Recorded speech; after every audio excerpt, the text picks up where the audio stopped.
আসসালামু আলাইকুম। আশা করি সবাই ভালো আছেন। দেখে নিই আজকে নিউজ। বাজুসের আন্দোলনে নেই দিলদার। বাংলাদেশ জুয়েলারি মালিক সমিতির বাজুস আন্দোলনের সঙ্গে আপন জুয়েলার্স নেই বলে জানিয়েছেন প্রতিষ্ঠানটির মালিক দিলদার আহমেদ। বুধবার অর্থাৎ ৭ জুন রাতে বাজুসের আন্দোলনের বিষয়ে জানতে চাইলে তিনি কথা জানান। দিলদার আহমেদ বলেন, এমনিতে আমাদের অবস্থা ভালো না, এখন কোনো ধরনের নতুন ঝামেলায় যেতে চাই না।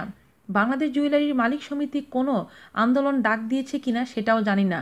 এছাড়া বাজুস যদি আন্দোলনের ডাক দিয়েও থাকে তাহলে এই বিষয়ে বাজুসের সঙ্গে কথা বলেন।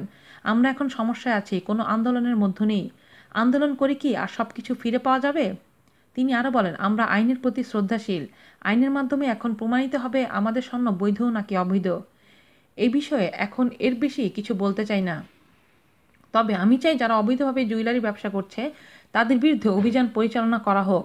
তাহলেই বোঝা যাবে দেশে কতজন সৎ স্বর্ণ ব্যবসায়ী রয়েছেন। এ সময় তার স্বর্ণ বৈধ বলেও দাবি করেন দিলদার। এর আগে শুল্ক গোয়েন্দা কর্তৃপক্ষ শোরুমগুলো বুঝিয়ে দেওয়ার বিষয়ে জানতে চাইলে দিলদার বলেন, আমার তো সব শেষ, এখন আর শোরুম খুলে কি হবে?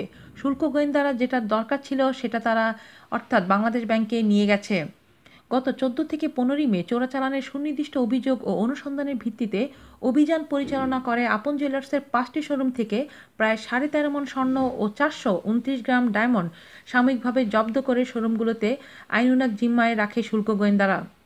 এরপর এসব স্বর্ণের বৈধতা যাচাই আপন জুয়েলার্সকে ৩ বার সময় দেওয়া হয়, কিন্তু ২০ দিন পেরিয়ে গেলেও জব্দ স্বর্ণের কোনো বৈধ কাগজপত্র দেখাতে না পারায় শুল্ক গোয়েন্দা রাষ্ট্রীয় কোষাগারে স্বর্ণগুলো জমা দেওয়ার সিদ্ধান্ত নেয়।